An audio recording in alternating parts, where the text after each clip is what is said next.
రానున్న రోజుల్లో కొన్ని వస్తువుల మీద జీఎస్టీ రేట్లు పెంచాలని ప్రభుత్వం ఆలోచిస్తున్నట్లయితే కనిపిస్తుంది. ఈ పొగాకు ఉత్పత్తులు కానీ, కూల్ డ్రింకులు కానీ, పెద్ద పెద్ద కార్ల మీద ట్యాక్స్ పెరిగేలా కనిపిస్తుంది. దీని గురించి మాట్లాడుకుంటూ ఇవాళ మార్కెట్ లో కొంత ఫాల్ కనిపించింది కదా, దీనికి రీజన్స్ ఏంటి? US India trade deal related గా కొన్ని ఇంట్రెస్టింగ్ థింగ్స్ ఉన్నాయి. యుఎస్ కి సంబంధించిన సెంట్రల్ బ్యాంక్ ఒక చైర్మన్ కూడా ట్రంప్ ని ఇండైరెక్ట్ గా రోస్ట్ చేసే ప్రయత్నం చేశారు. వీటితో పాటు మీరు తెలుసుకోవాల్సిన important data and coming times లో మార్కెట్ రిలేటెడ్ గా ఉంటున్న ఈవెంట్స్ గురించి మాట్లాడుకుంటూ మన మార్కెట్ అనాలిసిస్ ని ఎండ్ చేద్దాం. Hello friends, welcome to day trader Telugu.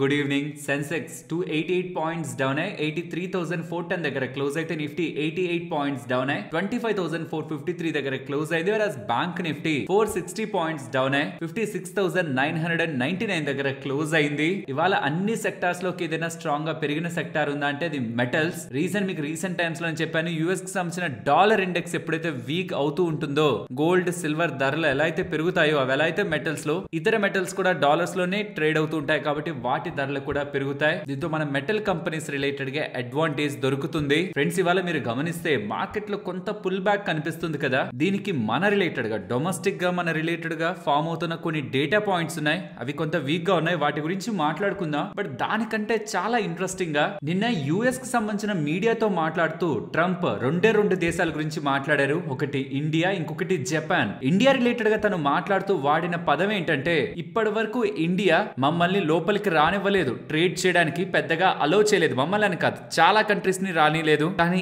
ఈసారి మేము వెళ్ళబోతున్నాం, లోపలికి వెళ్లి ట్రేడ్ చేస్తా, పాసిబుల్ అలా డీల్ కన్ఫర్మ్ అయ్యే అవకాశం ఉంది ఇండియాతో అని స్టేట్మెంట్స్ ట్రంప్ దగ్గర నుంచి కనిపిస్తున్నాయి. ఫ్రెండ్స్, దీని రిలేటెడ్ గా మనం ఎప్పుడు మాట్లాడుకోలేదు, కానీ రీసెంట్ టైమ్స్ లో మన ఇండియాలోకి GM crops, genetically modified crops ని ఇండియా అలో చేయదు. ఎందుకంటే చాలా దేశాలకు సంబంధించి అవి పెద్ద మొత్తంలో జెనెటికలీ మోడిఫైడ్ క్రాప్స్ ని ప్రొడ్యూస్ చేసి మన దగ్గరకు వచ్చి తక్కువ ధరకు అమ్మేసాయి అనుకోండి, వాళ్ళ దగ్గర స్కేల్ ఆఫ్ ప్రొడక్షన్ ఎక్కువ ఉంటుంది. జెనెటికలీ మోడిఫైడ్ క్రాప్స్ చూడడానికి చాలా బాగుంటాయి, ఎక్కువ టైం నిల్వ ఉంటాయి. ఇవి మన దగ్గర ఉంటున్న ఫార్మర్స్ దగ్గరకు వచ్చి కాంపీట్ అయ్యాయి అనుకోండి, మన ఫార్మర్స్ నష్టపోతారు. కాబట్టి యుఎస్ ఈ జెనెటికలీ మోడిఫైడ్ క్రాప్స్, ఈ అగ్రికల్చర్ రిలేటెడ్ గా ఎక్కువ ప్రెషర్ ఇండియా మీద పెడుతున్నట్లు కనిపిస్తుంది. అండ్ డైరీ రిలేటెడ్ గా కూడా, పాల ఉత్పత్తులు రిలేటెడ్ గా కూడా మన ఇండియన్ ఫార్మర్స్ ని నాకు తెలిసినంత ఈజీగా ఇండియా గ్లోబల్ గా ఉంటున్న స్కేల్ తో కాంపీట్ అయ్యేలా చెయ్యదు. బట్ ట్రంప్ దానికి గట్టిగా ప్రయత్నిస్తున్నట్లయితే కనిపిస్తుంది. ఇండియాని అలానే అంటున్నారు, ఇప్పటి వరకు మేము లోపలికి వెళ్ళలేదు ఇండియాతో ట్రేడ్ చేయడానికి, కానీ ఇప్పుడు వెళ్తాం, మేము ట్రేడ్ చేస్తాం ఇండియాతో అనేలా చెప్తున్నారు ఈ ట్రేడ్ డీల్ తో. ఒకసారి మీరు వినండి. I think we're going to have a deal with India, possibly, and that's going to be a different kind of a deal. It's going to be a deal where we're able to go in and compete. Right now, India doesn't accept anybody in. I think India is going to do that, and if they do that, we're going to have a deal for much less tariffs. So India మమ్మల్ని allow చేస్తే మేము trade deal కి ఒప్పుకుంటాం, చాలా తక్కువ టారిఫ్లకి ఇండియాతో మేము deal ని set చేసుకుంటాం అనేలా ప్రామిస్ చేస్తున్నారు. కానీ యుఎస్ కంపెనీని మన ఇండియాలోకి అలౌ చేయాలి, అది కూడా అగ్రి అండ్ డైరీ రిలేటెడ్ గా. నాకు తెలిసి దాన్ని యాక్సెప్ట్ చేయడం బదులు హయ్యర్ టారిఫ్లు వేసినా అది ఎక్కువ కాలం సస్టైన్ అవ్వదు, మళ్ళీ రోల్ బ్యాక్ చేస్తారు. కానీ ఇలాంటి వాటిని ట్రేడ్ డీల్ కుదుర్చుకోకపోవడమే మంచిది. ఈ అగ్రి అండ్ డైరీ రిలేటెడ్ గా మన ఫార్మర్స్ ఇంపాక్ట్ అయ్యేలా మనం బెండ్ అయ్యామంటే మాత్రం ఇది ఒక బిగ్ ఇంపాక్ట్ మన రూరల్ ఎకానమీ మీద పడే అవకాశం ఉంది. కాబట్టి క్లిష్టమైన డీల్ కాబట్టి నాకు తెలిసి ఇండియా ఇప్పటి వరకు ఫైనలైజ్ అవ్వలేదు టర్మ్స్ పరంగా. ఇంకొద్ది రోజుల్లో అది ఫైనలైజ్ అవుతుంది, ఎందుకంటే July 9th dead line. And నిన్న మొన్న వస్తున్న డేటా ప్రకారం కూడా ఆల్మోస్ట్ ట్రేడ్ డీల్ ఫైనలైజ్ అయిపోయింది. డిస్కషన్స్ రిలేటెడ్ గా ఫైనల్ గా పర్సన్స్ ఇండియా నుంచి కూడా వెళ్తున్నారు ఫైనలైజ్ అయిన టర్మ్స్ మీద సంతకాలు పెట్టడానికని. బట్ ఓవర్ నైట్ లో ట్రంప్ చేస్తున్న ఈ స్టేట్మెంట్ మమ్మల్ని అలో చేయలేదు, బట్ ఇప్పుడు మేము వెళ్తాం, వెళ్ళి మా కంపెనీస్ ద్వారా మేము అక్కడ ట్రేడ్ చేయడం కారణంగా ఇండియాకి చాలా తక్కువ రేట్లకే మేము మా దగ్గరకు వచ్చి సెల్ చేయడానికి అనుమతిస్తామని చెప్తుండడం. మరి ఎలాంటి టర్మ్స్ కుదిరాయి ఫైనల్ గా అన్నది మనం ఆలోచించాలి. ఇక్కడ నుంచి కొద్ది డేస్ బ్యాక్ కూడా చెప్పాను కదా, 500% టారిఫ్ ఇండియా మీద, చైనా మీద వేయడానికి యుఎస్ భయపెడుతూ ఉంది. రష్యా దగ్గర నుంచి ఆయిల్ కొంటారా అని ఇండియాని క్లిష్ట పరిస్థితుల్లో పెట్టడానికి ఇంకొక కొత్త రకమైన ట్యాక్స్ ని వేయడానికి కూడా యుఎస్ ప్రయత్నిస్తూ ఉంది. ఎవరికైనా ఏ దేశానికైనా ఎక్కడ తక్కువ ధర దొరికితే అక్కడ కొనుక్కునే అవకాశం ఉండాలి కదా. అలా మనకి రష్యా దగ్గర నుంచి తక్కువ ధరకు ఆయిల్ దొరికింది. ఎస్, రష్యా మీద యుఎస్ శాంక్షన్స్ వేసింది. శాంక్షన్స్ పడ్డాయంటే వాళ్ళతో ఎవరు ట్రేడ్ డీల్ చేయకూడదనే. బట్ ప్రెసెంట్ యుఎస్ ఉన్న పరిస్థితుల్లో, యుఎస్ కుంటున్న డెట్ కి, యుఎస్ ఎదుర్కొంటున్న మ్యాక్రో ఎకనామిక్ ఛాలెంజెస్ కి దాన్ని ఎలా బెటర్ చేసుకోవాలనే ఫోకస్ చేయాలి. కానీ వాళ్ళు శాంక్షన్స్ వేసిన కంట్రీస్ తో ట్రేడ్ చేస్తున్న వాళ్ళకి 500% టారిఫ్లను వేస్తానని, లేకపోతే వాళ్ళ టర్మ్స్ అండ్ కండిషన్స్ కి అనుగుణంగా లేనివి కూడా ఓపెన్ చేసి మాకు మార్కెట్ ఇవ్వండి, అప్పుడే మేము మీ మీద ట్యాక్స్లను తగ్గిస్తామనేలా అగ్రి డైరీ రిలేటెడ్ గా కూడా ఎంట్రీని ఎక్స్పెక్ట్ చేస్తూ యుఎస్ తమ సొంత లాభాల కోసం పనిచేస్తుంది కానీ పక్క దేశాల కోసం మ్యూచువల్ గా ఒక అండర్స్టాండింగ్ తో అయితే వర్క్ చేస్తున్నట్లు కనిపించట్లేదు. అండ్ ఇండియా అయితే ఓపెన్ గా మేము ఇది అలౌ చెయ్యం లేకపోతే ఇలా చేస్తామని ఇలా స్టేట్మెంట్స్ చేయలేదు. బట్ జపాన్ వాళ్ళు క్లియర్ గా చెప్పేశారు, మేము మా రైతుల్ని పనంగా పెట్టి డీల్ చెయ్యం, మీ దగ్గర ఉంటున్న రైస్ ని మేము కొనుక్కోం, జెనెటికలీ మాడిఫైడ్ క్రాప్స్ ని మేము కొనుక్కోం అని ఇలా జపాన్ చెప్తుండడం ట్రంప్ ఫైర్ అయితే అయ్యారు. ఇందాక చూపించిన వీడియో ఉందా, అందులోనే ఫర్దర్ గా ఎక్స్టెన్షన్ లో జపాన్ వాళ్ళతో మాకు సరిగా కుదరట్లేదు, 30% 35% లేకపోతే మేము ఎంత వేస్తే అంత టారిఫ్ ని భరించడానికి జపాన్ రెడీగా ఉండాలి, 35% కూడా కాదు యాక్చువల్లీ, ఇంకా మేము ఎంత అనుకుంటే అంత అనే టారిఫ్ కి జపాన్ ని టార్గెట్ చేస్తూ అగ్రికల్చర్ రిలేటెడ్ గా ట్రేడ్ డీల్ చేయనందుకు జపాన్ రిలేటెడ్ గా ట్రంప్ తన నిరసనని చెప్పే ప్రయత్నం చేస్తున్నారు. నాకెందుకో ఇది ఇండైరెక్ట్ గా ఇండియా అగ్రీ చేయకపోతే కూడా ఇలాంటి ట్రేడ్ డీలే పడుతుంది, టారిఫ్ వరకు ఇండియా రిలేటెడ్ గా కూడా ఇలాంటి మాటలు మాట్లాడే అవకాశం ఉంది. సో ఇప్పటి వరకు చాలా వరకు ప్లాట్ఫామ్స్ లో యుఎస్ ఇండియా రిలేటెడ్ గా ట్రేడ్ డీల్ ఆల్మోస్ట్ ఎండ్ అయిపోయింది, ఫైనల్ స్టేజెస్ లో ఉంది, ఇంకా ఆల్మోస్ట్ సైన్ పెట్టడమే ఎలా మనకు కనిపిస్తూ ఉందా. ఫర్ ఎ సెకండ్ థాట్, ఒకవేళ ట్రేడ్ డీల్ లో ఉంటున్న టర్మ్స్ అండ్ కండిషన్స్ మన ఇండియాకి నచ్చక మేము ఈ కండిషన్స్ ని యాక్సెప్ట్ చేయలేమని ఎలా వెనక్కి తగ్గారనుకోండి, దెన్ బీ ప్రిపేర్, తను ఖచ్చితంగా హార్ష్ స్టేట్మెంట్స్ చేస్తారు, పెద్ద మొత్తంలో ట్యాక్స్లు వేస్తానంటారు, మార్కెట్ కొంత పానిక్ అయ్యే అవకాశం ఉంది. బికాస్ ఆ టర్మ్స్ అండ్ కండిషన్స్ మన రైతుల్ని ఇంపాక్ట్ చేసేవైతే ఖచ్చితంగా అది మనం ఒప్పుకోకూడదు. ఈ అన్సర్టనిటీ అంతా కూడా ఇప్పుడు జపాన్ ఏదైతే ఫేస్ చేస్తుందో 30% వేస్తాం 35% వేస్తామని అది మన మీద కూడా వచ్చే అవకాశం ఉంది. ఒకవేళ మన రిలేటెడ్ గా ఉన్న టర్మ్స్ అండ్ కండిషన్స్ వాళ్ళకి మాత్రమే మనకి ఏ రకంగా లాభం చేయకపోతే నెక్స్ట్ 1 వీక్ అంతా డీల్ ఫైనల్ అయిందా లేదా,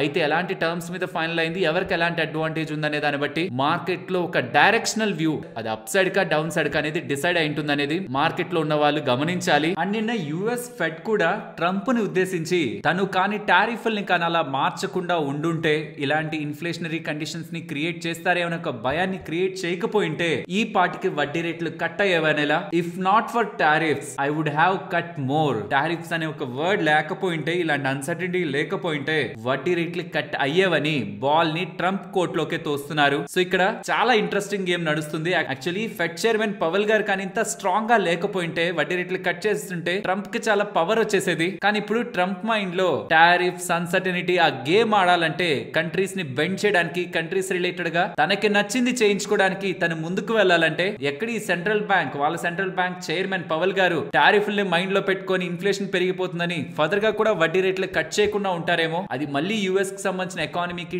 బిగ్ క్రైసిస్ కి లీడ్ చేస్తుంది నిన్నటి వీడియోలో చెప్పినట్టు. కాబట్టి పవల్ కూడా తనకు ఒక హెడేక్ లా ప్రెసెంట్ అయితే తయారవుతున్నారు. నువ్వు టారిఫ్లను ఆపేసే, నేను వడ్డీ రేట్లని కట్ చేస్తా. కానీ ట్రంప్ ఏమో సీరియస్లీ యుఎస్ రిలేటెడ్ గా ది బెస్ట్ ఇన్కమ్ రావడానికి, ది బెస్ట్ అడ్వాంటేజ్ రావడానికి, జాబ్స్ రావడానికి, ఇండస్ట్రీస్ రావడానికి, వాళ్ళ రిలేటెడ్ గా ఏది కావాలో పక్క దేశాలని పట్టించుకోకుండా చేయడానికి అయితే 200% ఎఫర్ట్స్ అయితే క్లియర్ గా పెడుతున్నారు. అది కూడా ఒక టారిఫ్ అనే ఒక పదాన్ని చూపించి. ఎస్, దానికి కొన్ని కంట్రీస్ అయితే బెండ్ అవుతున్నాయి, బట్ అల్టిమేట్ గా ప్రతి ఒక్కరు బెండ్ అవ్వకుండా ఎవరికి వాళ్ళు రెసిస్ట్ చేసి సైడ్ గా ఉంటే యుఎస్ఏ ముందు డామేజ్ అవుతుంది. నా దగ్గరికి వచ్చి అమ్మితే ఇంత % ట్యాక్స్ కట్టాల్సిందే అంటే అక్కడికి వచ్చి అమ్మకపోతే కొనేవాడికి ఇంపాక్టే కదా.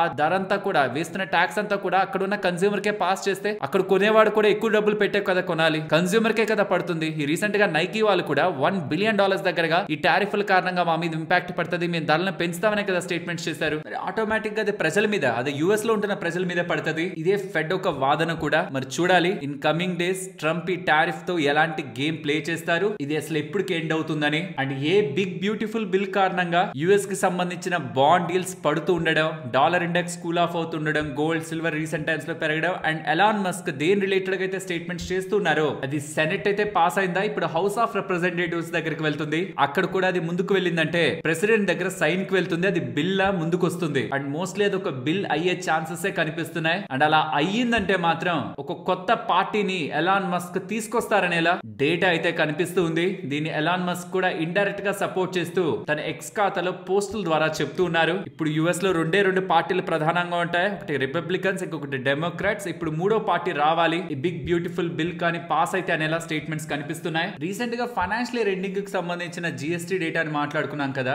బట్ లాస్ట్ మంత్ కి సంబంధించిన జిఎస్టీ డేటా ఎక్స్పెక్టేషన్స్ కంటే కొంత వీక్ గా వస్తుంది. అండ్ ఆటో సేల్స్ ని కూడా మీరు అబ్జర్వ్ చేస్తే M&M తప్పించి ప్యాసింజర్ వెహికల్ సేల్స్ అన్ని కూడా చాలా వీక్ గా ఉన్నాయి. సో యూజువల్ గా కామెంట్ సెక్షన్ లో చెప్పండి అని అడుగుతుంటాను, బట్ ఇది మాత్రం కొంత ఇంపార్టెంట్ గా అని అడుగుతున్నాను. కార్ల డీలర్షిప్ లో వర్క్ చేసే వాళ్ళు ఎవరైనా సరే సేల్స్ తక్కువ ఉన్నాయనేది మాత్రం డేటా కనిపిస్తుంది. బట్ ఫుట్ ఫాల్స్ ఎలా ఉన్నాయి, అసలు కస్టమర్స్ ఇంట్రెస్ట్ చూపిస్తున్నారా లేదా, కార్లు బైక్లు ఈ షోరూమ్స్ లో వర్క్ చేస్తున్న వాళ్ళు ఏ లెవెల్స్ లో వర్క్ చేస్తున్న వాళ్ళైనా ఫుట్ ఫాల్ ఎలా ఉందనేది చెప్పడానికి చూడండి. బట్ సేల్స్ అయితే మాత్రం ఈసారి ఎకానమీ పరంగా కొంత వీక్ గా ఉంటున్నట్టు, ఇయర్ ఆన్ ఇయర్ కంపారిజన్ లో వీక్ గా ఉంటున్నట్లయితే కనిపిస్తుంది. జిఎస్టీ కలెక్షన్స్ కూడా కొంత వీక్ గా ఉంటున్నాయి అండ్ అడ్వాన్స్ ట్యాక్స్ కలెక్షన్స్ కూడా రీసెంట్ టైమ్స్ లో కొంత స్లో డౌన్ అవుతున్నట్లు కనిపిస్తుంది. So overall Indian economy related గా ఫ్యూ మంత్స్ బ్యాక్ ఉంటున్న strong data points last few weeks నుంచి మైల్డ్ గా వీక్ గా కనిపిస్తుంది. బట్ కార్లు అండ్ బైకుల షోరూమ్ లో ఎవరైనా వర్క్ చేస్తున్న వాళ్ళు ఫుట్ ఫాల్స్ ఎలా ఉన్నాయని ఒక క్లారిఫికేషన్ ఇచ్చారంటే లాస్ట్ ఇయర్ లానే ఉన్నాయా, ఆర్ మీకు స్లో డౌన్ కనిపిస్తుంది, పర్చేసింగ్ రిలేటెడ్ గా బ్యాక్ వెళ్తున్నారని ఎలా మీకు అనిపిస్తుందా? మీ ఒపీనియన్స్ ని వీలైతే కామెంట్ సెక్షన్ లో చెప్పండి. అండ్ ఎఫ్ఐఎస్ యొక్క సెల్లింగ్ నిన్న 1970 crore దగ్గరగా ఇండియన్ ఈక్విటీ మార్కెట్ లో కనిపించింది. అండ్ వాళ్ళ షార్ట్స్ రీసెంట్ టైమ్స్ లో ఎలా ఉన్నాయో సిమిలర్ గానే ఉన్నాయి, 63-64%. అండ్ ఇవాళ యుఎస్ కి సంబంధించిన private jobs data ADP data update అవుతుంది. ఆ next US non farm payroll data update అవుతుంది. అది ఇంపార్టెంట్, అదే యాక్చువల్లీ జాబ్స్ డేటా అంటే. సో థర్స్డే నైట్ అప్డేట్ అయ్యే ఆ డేటా మార్కెట్స్ రిలేటెడ్ గా ఇంపార్టెంట్ డేటా, యుఎస్ కి సంబంధించిన మార్కెట్స్ రిలేటెడ్ గా. అండ్ మన మార్కెట్స్ విషయానికి వచ్చేసరికి ఈ ట్రేడ్ డీల్ ఒకటి ఉందా, ఇది ఇంపార్టెంటే. బట్ ఇది పక్కన పెడితే కమింగ్ టైమ్స్ లో మన కంపెనీస్ రిలేటెడ్ గా బిజినెస్ డేటాలు అప్డేట్ అవుతాయి. ఐటీ కంపెనీస్ దగ్గర నుంచి బ్యాంక్స్ దగ్గర నుంచి స్లోగా అప్డేట్ అవుతాయి. తర్వాత రిజల్ట్స్ అప్డేట్ అవుతాయి. ఫస్ట్ బిజినెస్ డేటా, తర్వాత direct results. And Nifty related గా ఉంటున్న ఇంపార్టెంట్ మూవింగ్ యావరేజెస్ ఏంటి అనేది కూడా ఇక్కడ మీకు స్క్రీన్ మీద ఉంచుతున్నాను. 20-day మూవింగ్ యావరేజ్ 25,100 దగ్గర ఉంది. నా వరకు 25,000 to 25,200 ఆ స్పేస్ ఉంది చూసారా. మోస్ట్లీ ఇక్కడ నుంచి మార్కెట్ పడినా అక్కడ సెటిల్ అయి స్టెబిలైజ్ అవడానికి ఛాన్స్ ఉందనేది నా ఒపీనియన్. అది ఒకవేళ బ్రేక్ అయితే 50-day మూవింగ్ యావరేజ్ 24,760-780 దగ్గరగా ఉంటుంది. అది నెక్స్ట్ ఇంపార్టెంట్ లెవెల్. అలానే బ్యాంక్ నిఫ్టీ రిలేటెడ్ గా కూడా 20, 50, 100 and 200-day మూవింగ్ యావరేజ్ ని కూడా స్క్రీన్ ముందు ఉంచుతున్నాను. సెన్సెక్స్ డేటాని కూడా ఇక్కడ మీరు గమనించొచ్చు. ఈ ట్రేడ్ టారిఫ్స్ రిలేటెడ్ గా అన్సర్టనిటీ అండ్ కమింగ్ టైమ్స్ లో ఇండియా యుఎస్ రిలేటెడ్ గా ఉంటున్న ట్రేడ్ డీల్ ఇదంతా కూడా నెక్స్ట్ 1 week లో ఫైనలైజ్ అవుతుంది. కాబట్టి దాన్ని బేస్ చేసుకుని మార్కెట్స్ ఒక యాక్టివిటీ ఉంటుంది. షార్ట్ టర్మ్ గ్లోబల్ ఈవెంట్స్ కి మార్కెట్ రియాక్ట్ అవుతుంది అన్న విషయాన్ని మనం అర్థం చేసుకోవాలి. ఫ్రెండ్స్, ఇలా మార్కెట్ లో ఉంటున్న ఎంటైర్ డేటాను అనాలిసిస్ చేస్తూ కంటెంట్ మీ ముందుకు తీసుకురావడానికి మేము పెట్టిన ఎఫర్ట్స్ మీకు వాల్యుబుల్ గా అనిపిస్తూ ఉంటే వీడియోని ఒక లైక్ చేస్తూ పెడుతున్న ఎఫర్ట్స్ ని ఎంకరేజ్ చేయండి. అలాగే జిఎస్టీ రిలేటెడ్ గా గుడ్ న్యూస్ ఉంది, బ్యాడ్ న్యూస్ ఉంది.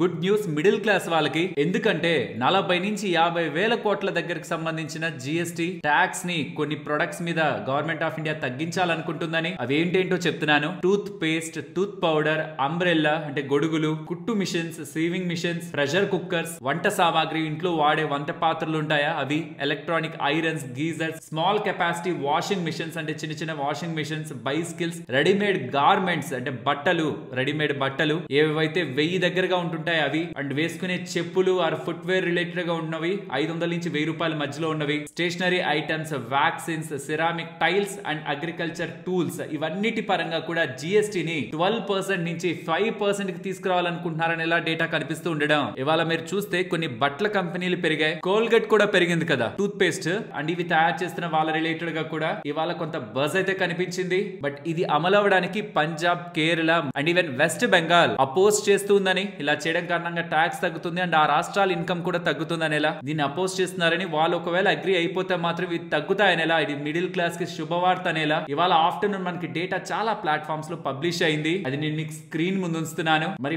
బ్యాడ్ న్యూస్ ఏంటి, స్టార్టింగ్ ఆఫ్ ద వీడియోలో కూడా చెప్పారంటే లగ్జరీ సిన్ గూడ్స్ ఏవేవైతే ఉంటాయో వాటి మీద ట్యాక్స్ ని పెంచాలని చూస్తున్నారు. హెల్త్ అండ్ గ్రీన్ సెస్ అనే పేరుతో ఈ పొగాకు ఉత్పత్తులు, కార్బోనేటెడ్ డ్రింక్స్ అంటే సోడాలు కానివ్వండి, కూల్ డ్రింక్లు కానివ్వండి, ఇవి అండ్ హై ఎండ్ కార్స్ అంటే పెద్ద పెద్ద కార్లు, వాటి మీద ఇంకా ట్యాక్స్ వేసి అధికంగా ట్యాక్స్ ని కలెక్ట్ చేయాలని చూస్తున్నారని. అది ఆల్రెడీ 28% జిఎస్టీ బ్రాకెట్ లో ఉన్నాయి అండ్ కొన్ని కార్ల మీద అయితే 50% దగ్గరగా పడుతుంది ట్యాక్సే. మళ్ళీ వాటి మీద ఇంకా ట్యాక్స్ పెంచాలనే ఆలోచనలో ప్రభుత్వం ఉందనేలా. ఓ పక్క నుంచి మిడిల్ క్లాస్ రిలేటెడ్ ఉన్న చిన్న చిన్న వస్తువుల మీద ధరలు తగ్గిస్తూ దాన్ని వేరే వాటి నుంచి కంపెన్సేట్ చేయాలని ప్రయత్నం గవర్నమెంట్ చేస్తుందనేలా డేటా అయితే కనిపిస్తుంది. ఈ పొగాకు ఉత్పత్తులు అనగానే మనకు గుర్తుంచే కంపెనీ ఏంటి, ఐటీసీ. కాబట్టి ఇవాళ స్టాక్ లో కొంత ప్రెషర్ స్టాక్ రిలేటెడ్ గా కనిపించింది. అండ్ కూల్ డ్రింక్స్ అనగానే మార్కెట్ లో లిస్టెడ్ స్పేస్ లో మనకు కనిపించేది వరుణ్ బెవరేజెస్. ఇవాళ పెద్దగా ఏం షాక్ ఆర్ సెల్లింగ్ ప్రెషర్ కనిపించలేదు, ఎందుకంటే లాస్ట్ చాలా టైం బ్యాక్ నుంచి స్టాక్ పడుతూనే ఉంది. ప్రాబబుల్ రీజన్ రిలయన్స్ వాళ్ళ దగ్గర నుంచి వచ్చిన క్యాంపా కోలా ఇంపాక్ట్ ని క్రియేట్ చేస్తుంటే మార్కెట్ షేర్ పరంగా, బిజినెస్ పరంగా రీసెంట్ గా సమ్మర్ కూడా ఉండాల్సిన దానికంటే కొంత ముందుగానే ఎండ్ అయిపోతూ ఉండడం, అకాల వర్షాలతో కూడా cool drink and summer related ఉంటున్న కంపెనీస్ కి ఇంపాక్ట్ అయితే కలిగింది. జరిగింది. అండ్ ఇప్పుడు కొత్తగా జిఎస్టీ రిలేటెడ్ గా పెంచుతారనేది వేచి చూడాలి. అది ఎలా ఎంత వరకు పెంచుతారు బోత్ ఫర్ ఈ కూల్ డ్రింక్ అండ్ ఈ టొబాకో రిలేటెడ్ ఉన్న కంపెనీస్ కానీ. ఫైనలీ ఇవాళ హెచ్డిబి ఫైనాన్స్ ఐపీఓ మంచిగానే లిస్ట్ అయి 13% దగ్గరగా లాభాలతో క్లోజ్ అయింది. నేను అడిగాను ఎవరెవరు అప్లై చేశారని, మన వాళ్ళు చాలా మంది అయితే అప్లై చేశారు. బట్ నాకు క్వశ్చన్ ఏంటంటే, అలా అప్లై చేసి అలాట్ అయిన వాళ్ళు ఇంకా క్యారీ చేస్తారా, లేదు లిస్టింగ్ గెయిన్స్ కోసమే అప్లై చేశారని. ఎందుకంటే చాలా టైం తర్వాత మన వాళ్ళు ఒక ఐపీఓలో అంతా అప్లై చేయడం చూసాను. ఒకవేళ అప్లై చేసి అలాట్ అయిన వాళ్ళు ఇవాళ లాభాలకు అమ్మేశారా, లేదు లాంగ్ టర్మ్ అనుకుని హోల్డ్ చేస్తున్నారా, వీలైతే చెప్పండి. అండ్ ఫర్ ద డేటా, ఇది చాలా పెద్ద ఐపీఓ కదా, ఇలా పెద్ద పెద్ద ఐపీఓస్ అన్ని మార్కెట్ లో ఎలా లిస్ట్ అయ్యాయి, లిస్టింగ్ పాయింట్ లో ప్రీమియం తో లిస్ట్ అయ్యా, డిస్కౌంట్ తో లిస్ట్ అయ్యా అనేది ఇక్కడ మీరు గమనించవచ్చు. అలా చూస్తే ఇది చాలా ఐపీఓస్ కంటే బెటర్ గా ఇవాళ లిస్ట్ అయినట్టు, 10,000 కోట్ల కంటే అబో మార్కెట్ లోకి వచ్చి లిస్ట్ అయిన డే ఎలా పర్ఫార్మ్ చేసింది ఎండ్ ఆఫ్ ద డే అనేది కూడా ఇక్కడ మీకు స్క్రీన్ మీద పెడుతున్నాను. మెగా ఐపీఓస్ ఒక పర్ఫార్మెన్స్. ఐపీఓ అప్లై చేసిన వాళ్ళకి మోస్ట్లీ అలాట్మెంట్ అయితే లభించుంటుంది, కానీ ఇప్పుడు ఇవాళ పెరుగుతుండడం, ఇప్పుడు కొనొచ్చా ఇక్కడ నుంచి బాగా పెరుగుతుందనే ఒక క్వశ్చన్స్ ఉంటాయి కదా. ఇది లిస్ట్ అయిన తర్వాత, హెచ్డిబి ఫైనాన్స్ ఐపీఓ లిస్ట్ అయిన తర్వాత ఇది 8th లార్జెస్ట్ ఎన్బిఎఫ్సి గా ప్రెసెంట్ మార్కెట్ లో ఉంది. ఆర్డర్ ని కూడా మీకు స్క్రీన్ ముందు పెడుతున్నాను. అండ్ మోస్ట్ ఇంపార్టెంట్, ఎప్పుడైనా ఒక దాంట్లో ఎంటర్ అవుతున్నావు అంటే అది మంచి కంపెనీయా చెడ్డ కంపెనీయా, బిజినెస్ బాగా చేస్తుందా లేదా అనే దాని అన్నిటికంటే ముందు వాల్యుయేషన్స్. ఇప్పుడు హెచ్డిబి ఫైనాన్స్ కి సంబంధించిన వాల్యుయేషన్స్ కూడా 740 దగ్గర 3.7, ఇప్పుడు అరౌండ్ 4 దగ్గరగా ఉంటుంది. సో 4 అరౌండ్ దగ్గరగా ఉంటున్న బుక్ వాల్యూ అట్రాక్టివ్ అయితే మాత్రం కాదు. అండ్ మీకు ఇతర ఎన్బిఎఫ్సి కంపెనీస్ ఏవేవి అట్రాక్టివ్ గా ఉన్నాయనేది కూడా మీకు బుక్ వాల్యూని బట్టి డేటా స్క్రీన్ మీద ఉంటుంది. But brand important, growth important కదా అంటే 25% పేస్ తో బజాజ్ ఫైనాన్స్ గ్రో అవుతుంది. ఈవెన్ చోళమండలం కూడా స్ట్రాంగ్ గానే గ్రో అవుతుంది. Not only valuations, growth related గా కూడా చూద్దాం అనుకున్నప్పుడు మీకు బిగ్ ఎన్బిఎఫ్సిలు కూడా లిస్ట్ లో ఉంటాయి. ఓవరాల్ ఈ కంపెనీస్ రిలేటెడ్ ఉన్న ఇంపార్టెంట్ డేటా కూడా మీకు స్క్రీన్ ముందు ఉంచుతున్నాను. యాజ్ ఆఫ్ నో ఉన్న ప్రైస్ అయితే అట్రాక్టివ్ అయితే కాదు, అలా అంటే మరి పెరగదాని కూడా కాదు. ఇక్కడ మీరు గమనించాలి, ఐపీఓ టైంలో బజాజ్ హౌసింగ్ కూడా మంచిగా చాలా ఎక్కువ యుఫోరియాతో వచ్చింది. వచ్చాక ఇన్ఫాక్ట్ పెరిగింది, చాలా బాగానే పెరిగింది. సో స్టార్టింగ్ లో ఎవరైనా ఎక్స్పెన్సివ్ అన్నోళ్ళు తర్వాత పెరుగుతున్నప్పుడు వాళ్ళ మాటకు అంత పెద్ద వాల్యూ ఉండదు. బట్ లేటర్ అక్కడి నుంచి 41% దగ్గరగా అదే సేమ్ బజాజ్ హౌసింగ్ ఫైనాన్స్ పడింది. ఇది ఒక ఎగ్జాంపుల్ తీసుకొని చెప్తున్నాను. మంచిదే చెప్పాలంటే, కమింగ్ టైమ్స్ లో నాకు బాగా మంచి లాభాలు ఇస్తుందనే నమ్మకం ఉన్న కంపెనీస్ లో ఇది కూడా ఉంది. కానీ ఏ ప్రైస్ లో 100 బిలో ఇది కనిపిస్తుంటే అది చాలా మంచిది, లేదంటే 110 దగ్గరగా కనిపిస్తున్నా మంచిదే. అలాగే హెచ్డిబి ఫైనాన్స్ కూడా ప్రెసెంట్ ఉంటున్న మెట్రిక్స్ లో 700 బిలో మనకు వస్తున్నప్పుడు, అది కమింగ్ టైమ్స్ లో నెంబర్ స్ట్రాంగ్ గా డెలివర్ అయ్యి ఆ వాల్యుయేషన్స్ అడ్జస్ట్ అవుతున్నప్పుడు మంచి ఎంట్రీ అవుతుంది. అది ఇమీడియట్ గా అయితే రాదు, యుఫోరియా ఉంటుంది. ప్రెసెంట్ ఐపీఓగా వచ్చింది కాబట్టి కొంత టైం తర్వాత మార్కెట్ నెగ్లెక్ట్ చేసి ఏదైనా ఒక పాయింట్ లో ఒక్క వీక్ నెంబర్స్ వచ్చినా, ఏదైనా సడన్ నెగిటివ్ వచ్చినా అప్పుడు మనకి జ్యూసీ వాల్యుయేషన్స్ లోకి వస్తాయి. హోప్ మీకు ఈ లాజిక్ అర్థమైందని. ఇప్పుడు కొనాలా లేదా అనుకుంటున్న వాళ్ళకి ఫ్రెండ్స్, ఇలా న్యూస్ అప్డేట్స్ ని అనాలిసిస్ చేస్తూ ఇలాంటి కంటెంట్ మీ ముందుకు తీసుకురావడానికి మేము టీం పెడుతున్న ఎఫర్ట్స్ మీకు వాల్యుబుల్ గా అనిపిస్తూ ఉంటే వీడియోని తప్పకుండా లైక్ చేయండి. ఢిల్లీ గవర్నమెంట్ ఒక కొత్త రూల్ అయితే తీసుకుంది కదా, డీజిల్ వెహికల్స్ 10 సంవత్సరాలు పైబడి ఉంటే వాటికి ఫ్యూయల్ కొట్టద్దు, పెట్రోల్ వెహికల్స్ 15 సంవత్సరాలు పైబడి ఉంటే వాటికి ఫ్యూయల్ కొట్టద్దని. అక్కడ ఎయిర్ క్వాలిటీ దారుణంగా డిస్టర్బ్ అవుతూ ఉండడం, ఇక ఏం చేయాలో తెలియక ఈ రూల్స్ వరకు వెళ్తున్నారు. దీంతో 84 లక్షలు పెట్టి కొన్న మెర్సిడీస్, 2015 లో కొన్న మెర్సిడీస్ ని 2.5 లక్షకే అమ్మేస్తున్నారని సిఎన్బిసి వాళ్ళైతే అప్డేట్ చేస్తున్నారు. ఈ మధ్య కాలంలో నేను ఇంకొకటి కూడా గమనించాను. ఒకసారి క్యాబ్ లో వెళ్తున్నప్పుడు కార్ ఎక్కడ కొన్నారని అడుగుతుంటే ఢిల్లీ రీజియన్స్ లో రూల్స్ మారుతున్నాయి కదా, అక్కడ తక్కువ ధరకు కొనుక్కొచ్చుకుంటున్నాం అని చెప్తున్నారు. సో ఆ రాష్ట్రాల్లో ఏ కార్లు అయితే తక్కువ ధరకు వెళ్ళిపోతాయో దాన్ని వేరే రాష్ట్రాలకు తీసుకువెళ్తున్నారు. సెకండ్ హ్యాండ్ కార్లు కొనాలనుకుంటున్న వాళ్ళు యూజువల్ గా ఇలా చేస్తున్నారు, చాలా ఎక్కువ డిస్కౌంట్ లో అక్కడ ఏవైతే కార్లు ఇంకా నడవు అని చెప్తున్నారో అది తెచ్చుకొని ఇక్కడ నడుపుకుంటున్నారు. బట్ గుర్తుంచుకోవాల్సింది, వేరే రాష్ట్రం నుంచి కార్ ఇక్కడికి వచ్చింది అనుకోండి, రిజిస్ట్రేషన్ రిలేటెడ్ గా ఫర్దర్ గా డబ్బులు కొంత పే చేయాలి. అండ్ మన దగ్గర కూడా రూల్స్ దాన్ని సపోర్ట్ చేస్తున్నాయా లేదా చూడాలి. ఇక్కడ ఎవరైతే ఈ మెర్సిడీస్ కార్ 84 lakh కార్ ని 2.5 లక్షకు అమ్మానంటున్నారో అది తను వారంలో 7-8 గంటలు మాత్రమే వాడుతుంటారని, ఇప్పటి వరకు వాడింది కూడా 135,000 కిలోమీటర్లే అని. కానీ ప్రెసెంట్ ఈ రూల్స్ కారణంగా 2.5 లక్షకు మించి మార్కెట్ లో అది పోలేదని, బట్ తనకి ఇంకొక చాయిస్ లేక దాన్ని ఇప్పుడు అమ్మేస్తున్నట్టు. మళ్ళీ డీజిల్ పెట్రోల్ వెహికల్స్ కొంటే ఎక్కడ ఇలాంటి రూల్స్ తీసుకొస్తారా అని ఈసారి ఎలక్ట్రిక్ వెహికల్ ని కొనుక్కున్నట్లు సిఎన్బిసికి ఒక కార్ ఓనర్ అయితే అప్డేట్ అయితే చేశారు. తెలుగు రాష్ట్రాల్లో ఈ వెహికల్స్ రిలేటెడ్ గా కొంత ఎక్కువ నాలెడ్జ్ ఉన్న వాళ్ళు వీలైతే ఇది ఆన్సర్ చేయడానికి చూడండి. లెట్స్ సే ఒక కార్ ఆర్ బైక్ రిలేటెడ్ గా ఒక సర్టెన్ టైం పీరియడ్ వరకు ఆర్సీ ఉంటుంది కదా, రిజిస్ట్రేషన్ రిలేటెడ్ గా వ్యాలిడిటీ, అది అయిపోయిన తర్వాత మళ్ళీ వెళ్ళి దాన్ని ఫ్రెష్ గా రిజిస్ట్రేషన్ చేసుకునేప్పుడు ఏదైనా చెక్ చేస్తారా? డబ్బులు కట్టించుకోవడంతో పాటు పొల్యూషన్ కానీ లేకపోతే ఇంకేదైనా కానీ క్వాలిటీ చెకింగ్స్ జరిగి ఆ రిజిస్ట్రేషన్ ఎక్స్టెండ్ అవుతుందా, ఆర్ పర్టికులర్ గా ఈ టైం పీరియడ్ తర్వాత ఉన్న కార్లు కానీ వెహికల్స్ ని కానీ ఏదైనా ఒక కొత్త రూల్స్ ఈ మధ్య కాలంలో తీసుకొచ్చి ఇక్కడ కూడా వాటి రిలేటెడ్ గా ఏదైనా రిస్ట్రిక్షన్స్ ఉన్నాయా? మన దగ్గర ఎన్ని సంవత్సరాల కమర్షియల్ కార్ అయినా రోడ్ల మీద తిరగచ్చా లేదా, వీటి రిలేటెడ్ గా మీకుంటున్న నాలెడ్జ్ ని వీలైతే షేర్ చేయండి. మన దగ్గర రూల్స్ ఎలా ఉంటున్నాయి అనేది కూడా ఒక క్లారిటీ వస్తుంది. జియో ఫైనాన్స్ స్టాక్ హోల్డ్ చేస్తున్న వాళ్ళకి 2 అప్డేట్స్ ఉన్నాయి. ఒకటి, వాళ్ళ బిజినెస్ ని స్టార్ట్ చేస్తున్నారు. NFOలు అయితే ఓపెన్ అయ్యాయి. జియో, బ్లాక్ రాక్ వాళ్ళిద్దరూ కలిసి వస్తున్న liquid fund, money market fund, over night fund related గా NFOలు అయితే ఓపెన్ అయ్యాయి. సో స్లోగా వాళ్ళు డెట్ రూట్ లో నుంచి వస్తున్నట్టు నాకు తెలిసిన తర్వాత ఇండెక్స్ ఫండ్స్ లోకి, తర్వాత యాక్టివ్ ఫండ్స్ లోకి అయితే వెళ్తారు. అండ్ నితిన్ కామత్ గారు దీని రిలేటెడ్ గా ఒక ఇంట్రెస్టింగ్ ట్వీట్ కూడా చేశారు. చాలా మంది జియో, బ్లాక్ రాక్ వాళ్ళు వస్తున్నారు స్టాక్ బ్రోకింగ్ లోకి, దాని వల్ల ఏదైనా థ్రెట్టా అని. తను ఏం చెప్తున్నారంటే, రీసెంట్ టైమ్స్ లో పార్టిసిపేషన్ చాలా తక్కువ అయింది. మోస్ట్లీ 10 కోట్ల ఇండియన్స్ మాత్రమే స్టాక్ మార్కెట్ కి లిమిట్ అయ్యారు. అది పెంచలేకపోతున్నాం. బట్ జియో వచ్చి దాన్ని పెంచగలిగితే వాళ్ళకున్న స్ట్రాంగ్ డిస్ట్రిబ్యూషన్ తో అది ఎంటైర్ మార్కెట్ కి మంచిదని చివర్లో ఒక ఇంట్రెస్టింగ్ కామెంట్ ఉంటుంది. This is not a business where having deep pocket means you have a larger moat. అంటే ఈ బిజినెస్ లో ఎంత కోట్లు ఖర్చు పెట్టినా సరే అడ్వాంటేజ్ వస్తుందని గ్యారంటీ లేదు. చెప్పాను కదా, రీసెంట్ టైమ్స్ లో కూడా ఫైనాన్షియల్ స్పేస్ లో మాత్రం పర్ఫార్మెన్స్ మ్యాటర్ అవుతుంది. అది బ్రోకింగ్ లో అయినా, మ్యూచువల్ ఫండ్స్ లో అయినా పర్ఫార్మెన్స్ ప్రొడక్ట్ స్ట్రాంగ్ గా ఉంటే యూజర్స్ దానికి వెళ్తారు, లేదంటే వెళ్లరు. ఎన్ని కోట్లు ఖర్చు పెట్టి అడ్వర్టైజ్మెంట్స్ చేసినా, ఎన్ని కోట్లు ఖర్చు పెట్టి ఏం చేసినా అల్టిమేట్ గా మ్యూచువల్ ఫండ్స్ పరంగా పర్ఫార్మెన్స్ ఎలా ఉంది, బ్రోకింగ్ పరంగా వచ్చినప్పుడు ఫీచర్స్ ఎలా ఉన్నాయి, యూజర్ ఇంటర్ఫరెన్స్ ఎలా ఉంది అనేది మ్యాటర్ అవుతుంది. నెక్స్ట్, సిగాచి ఇండస్ట్రీస్ గురించి మాట్లాడుకోవాలి. తెలంగాణలో జరిగిన పేల్డ్ ఇన్సిడెంట్ తర్వాత వీళ్ళొక అఫీషియల్ నోట్ నైతే ఇవాళ రిలీజ్ చేశారు. ఎవరెవరైతే ఈ ప్రమాదంలో మృతి చెందారో వాళ్ళకి ₹1 కోటి ఎక్స్గ్రేషియా వీళ్ళు కంపెన్సేషన్ గా ఇవ్వనున్నారని, అండ్ ఈ ప్రమాదంలో 40 మంది ప్రాణాలని కోల్పోయారంటున్నారు. స్టార్టింగ్ లో చాలా తక్కువ మంది అన్నారు, తర్వాత ఇప్పుడు 40 మంది దగ్గరగా వాళ్ళ ప్రాణాలని కోల్పోయారని, 33 పర్సన్స్ దగ్గరగా ఇంజూర్ అయ్యారని. బట్ ఈ ఇన్సిడెంట్ జరిగింది మాత్రం రియాక్టర్ ఒక ఎక్స్ప్లోజన్ వల్ల కాదని చాలా మీడియాస్ లో అది కథనంగా వచ్చిందనమాట. దాని వల్ల కాదని చెప్తున్నారు. మరి దేని కారణంగా అలా జరిగిందనే దాని మీద మాత్రం ఇన్వెస్టిగేషన్ జరుగుతుందని, డేటా వచ్చాక మాట్లాడతారని, నెక్స్ట్ 90 డేస్ పాటు వాళ్ళ బిజినెస్ ని సస్పెండ్ చేస్తున్నారనేలా చెప్తున్నారు. ఇన్సిడెంట్ జరిగింది కాబట్టి ఇమీడియట్ గా బిజినెస్ ని ఖచ్చితంగా స్టార్ట్ చేయలేరు. బట్ ఇంకొకసారి స్టార్ట్ చేసే ముందు చాలా స్ట్రాంగ్ మెజర్స్ తీసుకోవాలి. వీళ్ళనే కాదు, ఈ సిమిలర్ లైన్ ఆఫ్ బిజినెస్ లో ఇలాంటి ఇన్సిడెంట్ జరగడానికి ఛాన్స్ ఉందన్న ప్రతి ఒక్కరు కూడా స్ట్రాంగ్ మెజర్స్ ని తీసుకోవాలి. సో 90 డేస్ క్లోజ్ చేస్తున్నారంటే బిజినెస్ ఇంపాక్ట్ ఉంటది. అండ్ ఇన్సూరెన్స్ రిలేటెడ్ గా వీళ్ళు మాట్లాడలేదు. నెక్స్ట్, డ్రీమ్ ఫోక్స్ గురించి మాట్లాడుకోవాలి. వీళ్ళు నిన్న మార్కెట్స్ క్లోజ్ అయ్యే ఒక ఇంపార్టెంట్ అప్డేట్ అయితే చేస్తున్నారు.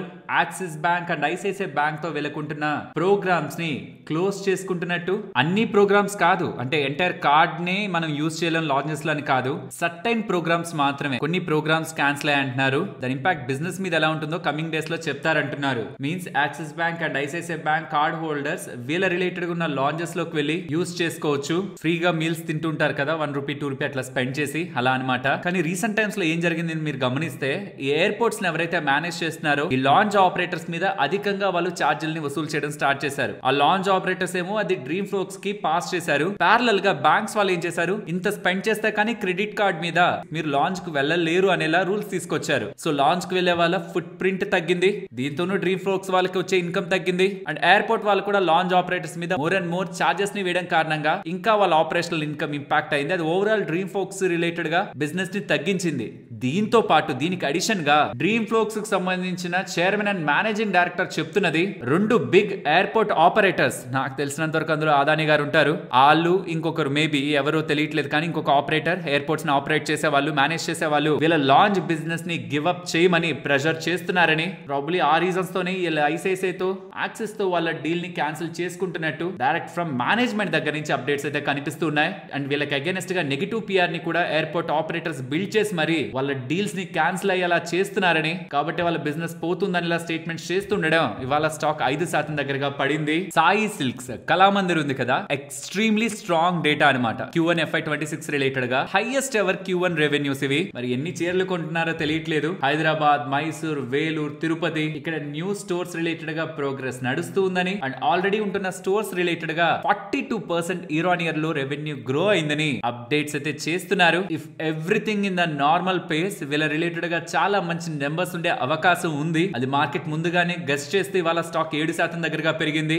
లెట్స్ సీ నెంబర్స్ ఎలా ఉంటాయని. మార్జిన్స్ చాలా వీక్ గా ఉన్నాయి రీసెంట్ టైమ్స్ లో. ఈసారి ఆ మార్జిన్స్ లో ఎలివేషన్ కనిపించింది అనుకోండి, ప్రాఫిటబిలిటీ చాలా పెద్దగా పెరిగే అవకాశం ఉంది. ఈ నెంబర్స్ ని కొంత కీన్ గా గమనించాలి. ఇప్పుడు వచ్చింది జస్ట్ సేల్స్ డేటా, మార్జిన్ ఒకటి క్లారిఫికేషన్ వచ్చిందంటే ప్రాఫిటబిలిటీలో మ్యాజిక్ జరిగే అవకాశం ఉండొచ్చు. నవంబర్ 2024 బిర్లా వాళ్ళు ఏషియన్ పెయింట్స్ మీద కంప్లైంట్ చేశారు కదా, డీలర్స్ దగ్గరికి వెళ్లి ఇతరుల పెయింట్లు కొనతో, కాంపిటీటర్ పెయింట్ పెయింట్లను కొనొద్దు, కొంటే మిమ్మల్ని పక్కన పెట్టేస్తామని ఏషియన్ పెయింట్స్ వాళ్ళు భయపెడుతున్నారని దాని మీద కాంపిటీషన్ కమిషన్ ఇండియా వాళ్ళు రెస్పాండ్ అయ్యారు. అది నిజమా కాదా, నిజంగా ఏషియన్ పెయింట్స్ వాళ్ళు అలా చేశారా లేదా అనే దాని మీద ఇన్వెస్టిగేషన్ చేయడానికి ఆర్డర్స్ ని పాస్ చేస్తూ నెక్స్ట్ 90 డేస్ లో దీని పరంగా రిపోర్ట్ ని వీళ్ళు ఇష్యూ చేస్తారని బిర్లా వాళ్ళ కంప్లైంట్ కి సిసిఐ వాళ్ళు ఏషియన్ పెయింట్స్ కి అగైనెస్ట్ గా ఆర్డర్ అయితే ఇష్యూ చేశారు. మరి చూడాలి నెక్స్ట్ ఫ్యూ డేస్ లో with in next 3 months 90 days లో ఏషియన్ పెయింట్స్ రిలేటెడ్ గా సిసిఐ వాళ్ళు ఎలాంటి అప్డేట్ చేస్తారని. ప్రైమా ఫేస్ లో మాత్రం ఏషియన్ పెయింట్స్ తప్పు చేస్తున్నట్లు కనిపిస్తుందని, వైలేట్ చేస్తున్నారని, బట్ దీని మీద ఫుల్ ఇన్వెస్టిగేషన్ చేస్తున్నట్టు సిసిఐ వాళ్ళు కాంపిటీషన్ కమిషన్ ఆఫ్ ఇండియా వాళ్ళైతే చెప్తున్నారు. నెక్స్ట్ వీమార్ట్ ఒక బిజినెస్ డేటా, రెవెన్యూ బానే జంప్ అయింది 13%, but same store sales growth 1% grow అయింది. ఇదే కొంత సర్ప్రైజింగ్ గా ఉంది. కొన్నిటిని అడ్జస్ట్ చేస్తే అది 5% దగ్గరగా కనిపిస్తున్నా 1% same store sales growth market expect చేసింది అయితే కాదు. 15 స్టోర్స్ కొత్తగా ఓపెన్ చేశారని, 2 స్టోర్స్ క్లోజ్ చేశారని, ఇప్పుడు వీళ్ళ టోటల్ స్టోర్స్ 510 దగ్గరగా ఉన్నాయని బై June 30, 2025 వీళ్ళైతే ఎక్స్చేంజెస్ కి చెప్తున్నారు. ఓవరాల్ డేటా స్ట్రాంగ్ అయితే లేదు. ఇదే రీజన్ స్టాక్ ఇవాళ 4% దగ్గరగా పడింది. And ministry of railways, information and broadcasting, electronics and information ఆ శాఖకు సంబంధించిన మినిస్టర్ అయిన అశ్విని వైష్ణవ్ గారు నిన్న ఒక యాప్ రిలేటెడ్ గా ఒక వీడియోని అయితే అప్డేట్ చేశారు, రైల్ వన్. ఈ రైల్ వన్ యాప్ లో మీరు గమనించారంటే మీకు ట్రైన్ ఎక్కడుందని వెతకాలనుకుంటున్నా, పిఎన్ఆర్ స్టేటస్ ని చెక్ చేసుకోవాలనుకుంటున్నా, మీ కోచ్ పొజిషన్, మీరు ఫుడ్ ఆర్డర్ చేయాలనుకుంటున్నా, రీఫండ్ ఫైల్ చేయాలనుకుంటున్నా, ఈవెన్ రైల్ మదద్ సర్వీసెస్ కానీ ఫీడ్బ్యాక్ ఇవ్వాలనుకుంటున్నా, ఇవన్నీ కూడా ఈ యాప్ లో ఒక్కటిగా మీరు చెక్ చేసుకోవచ్చు. రైల్వే రిలేటెడ్ గా చాలా యాప్స్ మనకుంటాయి, వాటన్నిటిని తీసి ఒక్క యాప్ తో మనకి సొల్యూషన్ వచ్చేలా కొత్త యాప్ నైతే అశ్విని వైష్ణవ్ గారు వీడియో రూపంలో అయితే రిలీజ్ చేశారు. రైల్ వన్ అని ఉంటుంది, play store and app store లో ఒకసారి చెక్ చేయండి. గతంలో దీని యాక్సెస్ లిమిటెడ్ గా ఉంచారు, ఇప్పుడు ఫుల్ టైమ్ గా ఇది అందరికి అందుబాటులోకి తీసుకొచ్చినట్టు చెప్తున్నారు. Next 10,900 electric vehicle buses related గా కేంద్ర ప్రభుత్వం ఒక ఆర్డర్ అయితే రిలీజ్ చేశారు. 5 సిటీస్ కి సంబంధించి 10,900 ఎలక్ట్రిక్ వెహికల్స్ అన్నమాట. అందులో బెంగళూరు కి అత్యధికంగా వెళ్తున్నాయి 4,500, హైదరాబాద్ కు ఒక 2,000, ఢిల్లీకి ఒక 2,800, అహ్మదాబాద్ కు ఒక 1000, సూరత్ కి 600 electric vehicle buses PM E drive scheme లో భాగంగా వెళ్తుందని union minister for heavy industries Kumaraswamy గారు అయితే చెప్తున్నారు. ప్రాబబ్లీ దీంట్లో JBM auto and Olectra green tech participate చేసే అవకాశం ఉంటుంది కాబట్టి కమింగ్ టైమ్స్ లో వాళ్ళ రిలేటెడ్ గా ఈ స్కీమ్ నుంచి మేము ఇలా ఆర్డర్స్ గెలుచుకున్నామని వచ్చే అప్డేట్స్ స్టాక్స్ పరంగా బజ్ ని క్రియేట్ చేస్తాయి. నెక్స్ట్ భారత్ ఫోర్జ్ వీళ్ళు 746 crore 50 lakhs కి సంబంధించిన ఏఏఎం ఇండియా ఒక అక్విజిషన్ ని కంప్లీట్ చేశారని, దీంతో వీళ్ళకి traditional and new mobility auto components related గా ప్రెజెన్స్ ఎన్హాన్స్ అవుతుందని, నాట్ ఓన్లీ ఇండియా గ్లోబల్ గా కూడా ఓఈఎంస్ కి స్ట్రాంగ్ ఆఫరింగ్స్ ని వీళ్ళు చేయగలరని అప్డేట్ చేస్తున్నారు. ఈ ఏఏఎం ఏంటంటే American axle and manufacturing company అన్నమాట. అండ్ వీళ్ళు ఏ టైప్ ఆఫ్ ప్రొడక్ట్స్ ని డ్రైవ్ లైన్ లోను, మెటల్ ఫార్మింగ్ లోను ఆఫర్ చేస్తారని కూడా ఇక్కడ మీరు స్క్రీన్ మీద గమనించొచ్చు. ఎన్బిసిసి వాళ్ళకి 354 crore 88 lakhs చేసే పిఎంసి ఆర్డర్ జూ ప్రాజెక్ట్ లో భాగంగా వీళ్ళకి లభించిందని అప్డేట్ చేశారు. అలాగే ఐటీఐ వాళ్ళకి 3 ఆర్డర్స్ ఒడిశా అండ్ ఛత్తీస్గఢ్ నుంచి లభిస్తున్నాయి, 88 crore 77 lakhs చేసే ఆర్డర్స్. ఇందులో 54 crore ఆర్డర్ ఏమో సీసీటీవీస్ రిలేటెడ్ గా కథక్ డెవలప్మెంట్ అథారిటీ దగ్గర నుంచి, 23 crore ఆర్డర్ ఏమో GIS based land intelligence system Odisha దగ్గర నుంచి, 11 crore 22 lakh ఆర్డర్ ఏమో రాయ్పూర్ దగ్గర నుంచి digital infra and e governance enhancement related గా ఈ ఆర్డర్స్ లభిస్తున్నట్టు అప్డేట్ చేస్తున్నారు. నెక్స్ట్ ఏపీఎల్ అపోలో ట్యూబ్స్ వాళ్ళ నెంబర్స్ అంటే బిజినెస్ రిలేటెడ్ గా డేటా షేర్ అవుతుంది. Sales volume Q1 FY26 related గా ఓవరాల్ 10% దగ్గరగా ఇంప్రూవ్మెంట్ కనిపిస్తుంది ఇయర్ ఆన్ ఇయర్ లో, బట్ క్వార్టర్ ఆన్ క్వార్టర్ లో 7% దగ్గరగా డిక్లైన్ కనిపిస్తుంది. Rust proof and coated segments related గా స్ట్రాంగ్ గ్రోత్ కనిపిస్తుంది. ఓవరాల్ డేటా మార్కెట్ ఎక్స్పెక్టేషన్స్ కి ఇన్ లైన్ గానే ఉంది. అండ్ హీరో మోటోకార్ప్ వాళ్ళు ఒక కొత్త ఈ స్కూటర్ ని రిలీజ్ చేస్తున్నారు. 59,490 రూపీస్ ఎక్స్ షోరూమ్ ప్రైస్ గా పెడుతూ బ్యాటరీ యాజ్ ఎ సర్వీస్ గా పర్ కిలోమీటర్ 96 పైస్ పే చేస్తే చాలు ఆ ప్లాన్స్ లో అనమాట. అంటే మనం తోలుతూ ఉంటే మనం ఎంత దూరం వెళ్తుంటే అంత డబ్బులు కట్టేలా, పర్ కిలోమీటర్ రూపాయి కంటే తక్కువ 96 పైస్ కట్టేలా ఈ వెహికల్ ని తీసుకొచ్చినట్టు. వారంటీ కూడా 5 years ఆర్ 50,000 kilometers వరకు వారంటీ వర్తిస్తుందని న్యూ వెహికల్ లాంచ్ రిలేటెడ్ గా హీరో మోటోకార్ప్ వాళ్ళు చెప్తున్నారు. అండ్ దాని రిలేటెడ్ గా డీటెయిల్స్ కూడా మీకు స్క్రీన్ ముందు ఉంచుతున్నాను. రైడ్స్ వాళ్ళకి 37 crore 81 lakhs విలువ చేసే తుమ్మకూరు స్టేషన్ రీడెవలప్మెంట్ ఆర్డర్ లభించిందని, నెక్స్ట్ 540 days లో కంప్లీట్ చేస్తారని ఇలా అప్డేట్ చేస్తున్నారు. ఇది యాక్చువల్లీ జాయింట్ వెంచర్ కు వచ్చిన ఆర్డర్. అందులో రైట్స్ వాళ్ళ షేర్ 37 crore 81 lakh. అలానే ఇంకొక 30 crore విలువ చేసే లోకోమోటివ్ ఎక్స్పోర్ట్ ఆర్డర్ కూడా వీళ్ళు గెలుచుకున్నారు. ఆఫ్రికన్ రైల్వే కంపెనీ దగ్గర నుంచి వీళ్ళకి ఆర్డర్ లభించింది. నెక్స్ట్ 9 months లో కంప్లీట్ చేస్తారని కూడా చెప్పారు. జాగిల్ వాళ్ళు డిటిడిసి ఉందా వాళ్ళని వీళ్ళ క్లయింట్ గా నెక్స్ట్ 5 years కి యాడ్ చేసుకున్నారని, వాళ్ళ ఎంప్లాయీస్ కి సంబంధించి ఎక్స్పెన్స్ మేనేజ్మెంట్ అండ్ బెనిఫిట్స్ ఒక ప్రోగ్రామ్ ని వీళ్ళు అందించనున్నారని ఇలా అప్డేట్ అయితే చేశారు. అండ్ అవాంటెల్ 5 crore 97 lakhs విలువ చేసే సాట్కామ్ ఆర్డర్ గోవా షిప్ యార్డ్ దగ్గర నుంచి గెలుచుకుందని మే 2027 లోపు ఇది ఎగ్జిక్యూట్ చేస్తారని చెప్తున్నారు. మరొక ఇంట్రెస్టింగ్ వీడియోతో మళ్ళీ మీ ముందుకు వస్తాను. అంతవరకు టేక్ కేర్. జై హింద్.